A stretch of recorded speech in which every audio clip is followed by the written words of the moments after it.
Hello, আসসালামু আলাইকুম সবাইকে। সবাই কেমন আছেন? আশা করি সবাই ভালো আছেন। আমরাও আছি আল্লাহর রহমতে মোটামুটি ভালো। আজকে আমার মেয়েটা প্রচণ্ড পরিমাণে অসুস্থ, তো তাকে ডাক্তার দেখাতে নিয়ে আসলাম হসপিটালে। এটা হচ্ছে অন্য মেডিকেল কলেজ হাসপাতাল। তো আমরা মূলত এখানেই আসি চিকিৎসা নিতে।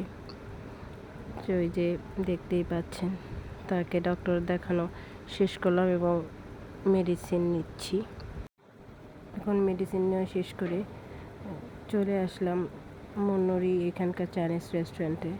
তো আমার মেয়েটা কয়েকদিন ধরে কিছুই খায় না, তো তার নাকি খুব স্যুপ খেতে ইচ্ছা করতেছে। তো সে আমাকে বলতেছে যে আম্মু আমাকে স্যুপ কিনে দাও, আমি স্যুপ খাবো। তাই মূলত চলে আসলাম তাকে স্যুপ খাওয়ানোর জন্য। এই যে দেখেন, এদের পরিবেশটা অন্যরকম সুন্দর। তো সবাই ভালো থাকবেন, সুস্থ থাকবেন। আল্লাহ হাফেজ।